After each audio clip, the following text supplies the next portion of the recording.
Baby steps in getting started with something small allows us to notice those things and then maybe not blow them out of proportion and say, okay, another 5 or 10 minutes is actually going to make this better than before, someone else said. And so I can just do that. And instead of calculating how much time something will take and wondering if it counts and maybe trying to figure out how to put it into a regularly recurring system or plan, I was just like, you just do a small bit right now and make some progress. I can just do a little bit now. And that's a huge mindset shift, a huge energy shift.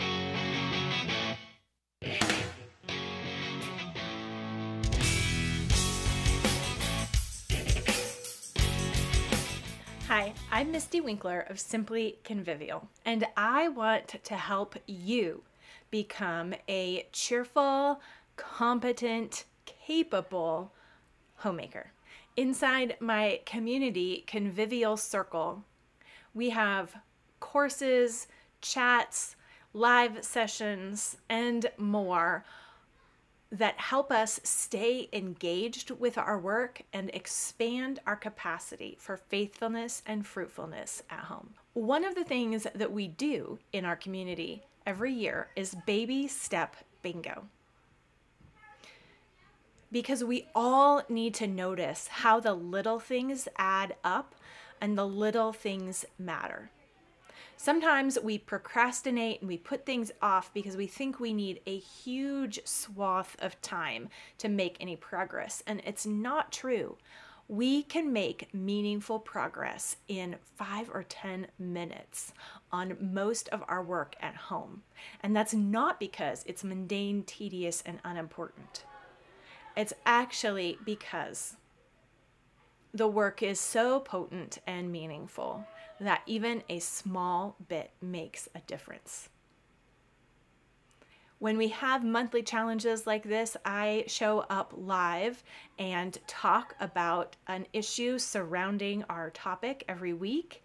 And as we prepare for Baby Step Bingo in August this year, I wanted to share a clip from last year's Baby Step Bingo. Last year's Baby Step Bingo challenge.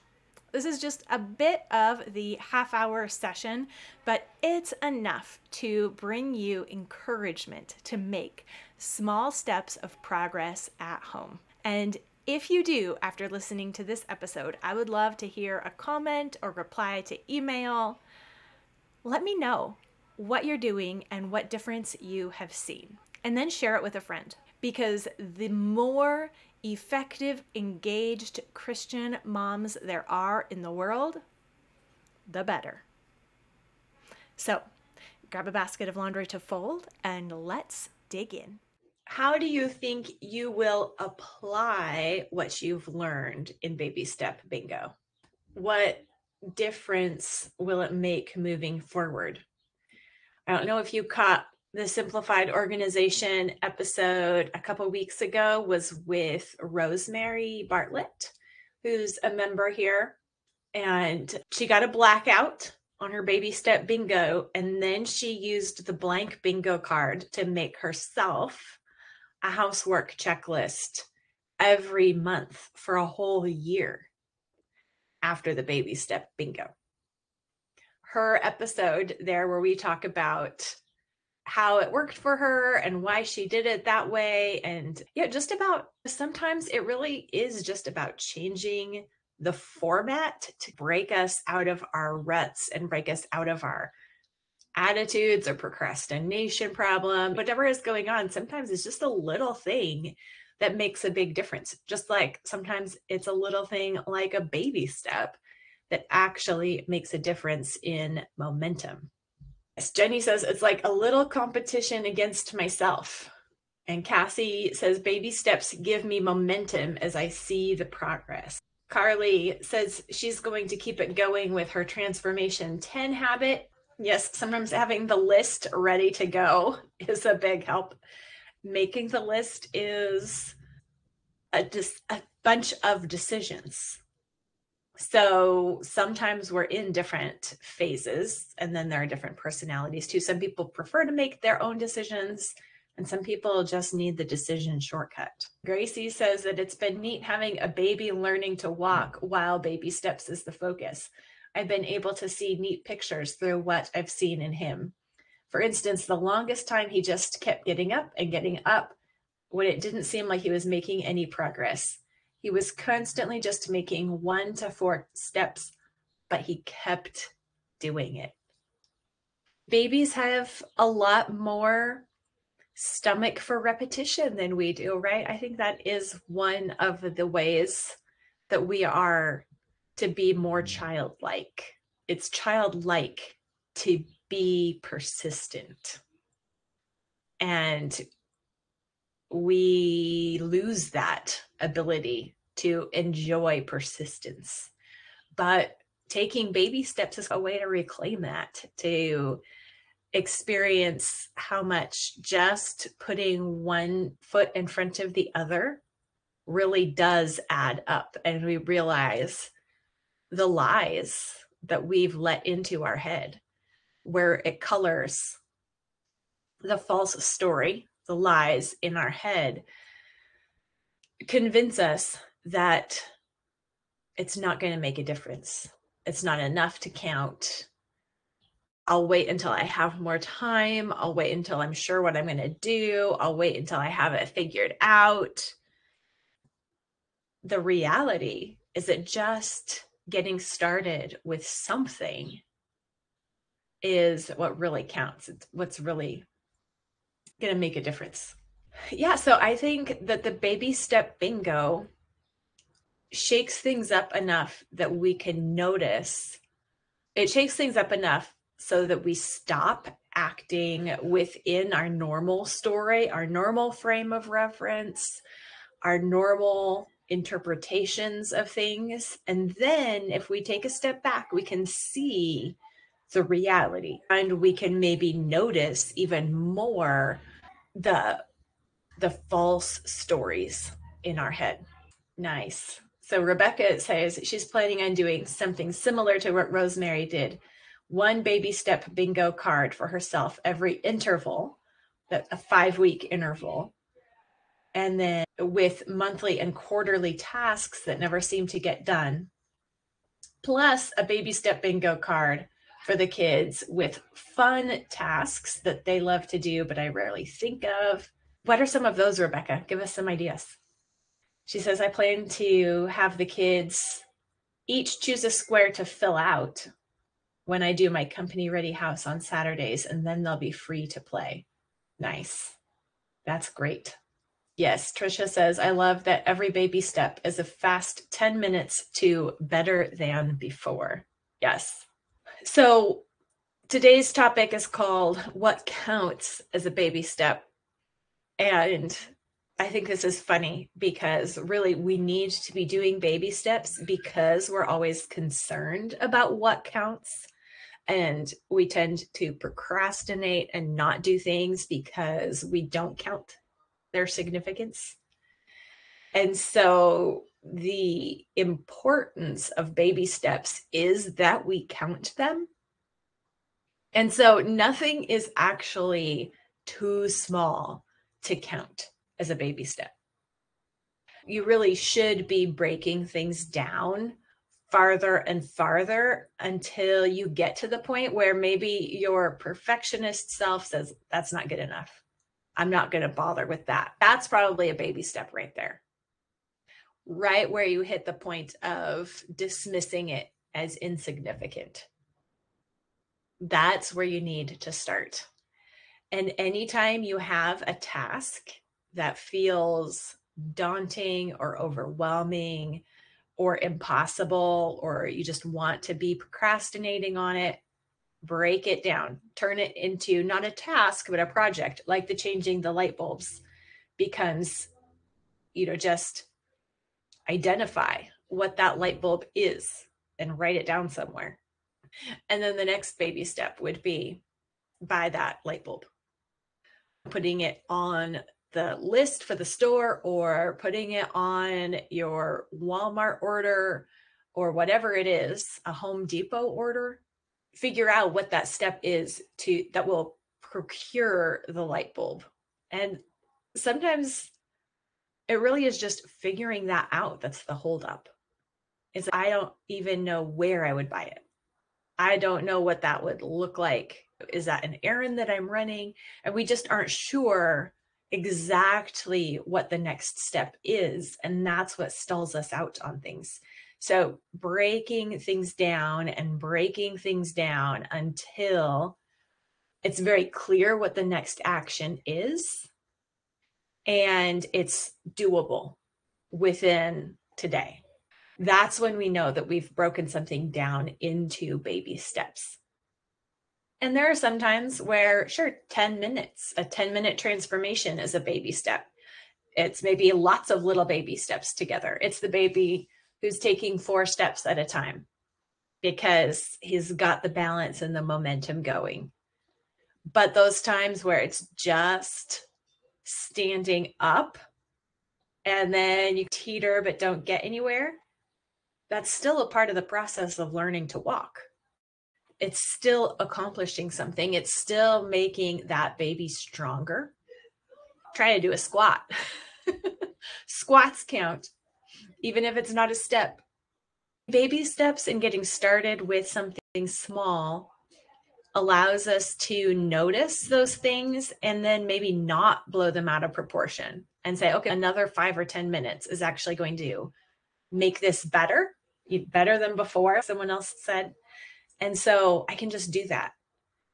And instead of calculating how much time something will take and wondering if it counts and maybe trying to figure out how to put it into a regularly recurring system or plan, I was just like, I can just do a small bit right now and make some progress. I can just do a little bit now.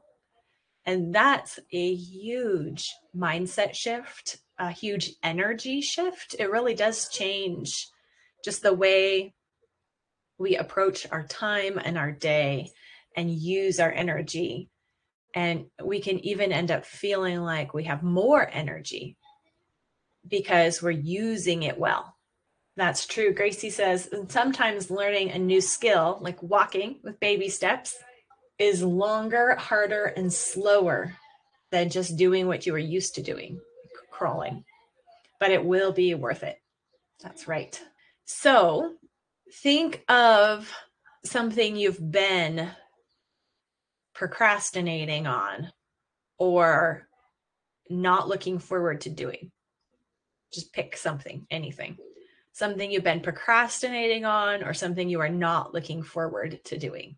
Decluttering my bedroom, decluttering the junk room, which really should be an office and a craft room, and junk room. That seems pretty like a standard equation. Homeschool, docs, reorganized, decluttering. So what would be, I'm not going to say the end goal, because things like decluttering and all of that are never actually done. It's kind of organization, and decluttering is like laundry. It doesn't stop. But if you made headway in decluttering, in reorganizing, in doing whichever job that you're currently procrastinating on, if you made progress on it, what kind of benefits would you have then? If we're tackling the junk room, then the benefit that you're looking for is that it's not a junk room, it's an office and a craft room, right? So you're thinking about the mission as a whole, but in bigger picture terms than like, when will I be able to check it off the list? But more, what am I going for? What's the purpose or the point? What's the benefit? Sometimes having a picture in our head of what we're going for also helps. We're taking small steps that aren't going to get us very far, but we can still picture in our minds, like, okay, I will have usable horizontal space. I'll be able to come into the room and not feel overwhelmed. The room won't have garbage in it anymore. Sometimes it's just the basic things, right? as you get started, you can think about the destination, even if it's not a destination that's like an endpoint finish line, but it's still, what's it going to be like to make progress here in this spot? It's going to mean I can walk through the room. It's going to mean that I'll have a place for something or the other. So then when you have your idea of what you're going for and you realize that you are going to get there, you're also going to notice your progress because you begin experiencing a baby step amount of those end goals, right? We often procrastinate because we want the whole thing done at once. But as we take baby steps, we realize we are baby stepping towards that final benefit. And it doesn't even have to be all the way done before it starts paying off. And so when we know the payoff that we're working towards, we also recognize it as we experience it early on. And then that makes us want more and more of it. And we begin being motivated to come back to it because we're noticing the payoff. And it's not just motivation like drudge work motivation. I'm just going to make myself, I'm just going to set aside this time and then I'll have to, and like gritting my teeth to do the right thing, even though I don't like it. When we notice and appreciate the small doses of payoff that we're getting along the way, those small wins, then we actually want to be doing it more and more. And it completely flips our orientation to the work, our approach, our attitude, and it greatly increases our motivation. It builds, the motivation builds. And so be looking for the small amounts of payoff. All right, so keep it up. And by the end of the week, we'll have the blackout form ready for reporting blackouts, and you'll get a sticker pack in the mail if you do all the things in the month, and there's still plenty of time. The challenges are always a lot of fun. So keep up the good work, and I'll see you next week. Want to be involved in weekly pep talks like this? In completing simple, fun challenges that really make a visible difference in your home and in your attitude? Then you want to be a part of Convivial Circle. Join us for 2024's Baby Step Bingo starting August 1st. Yes, there are opportunities for prizes like stickers and bookmarks for everyone who gets a blackout. But there's also energy and momentum in the community as we share about our progress, about our wins, about what we're learning about baby steps, and noticing how much we really are getting done. A rising tide does lift all boats. So jump on in to Convivial Circle for the month of August. Try it out. And if your husband doesn't notice a difference, let us know and you can take advantage of our 30-day money-back guarantee. And no matter what, every day, let's repent, rejoice, repeat.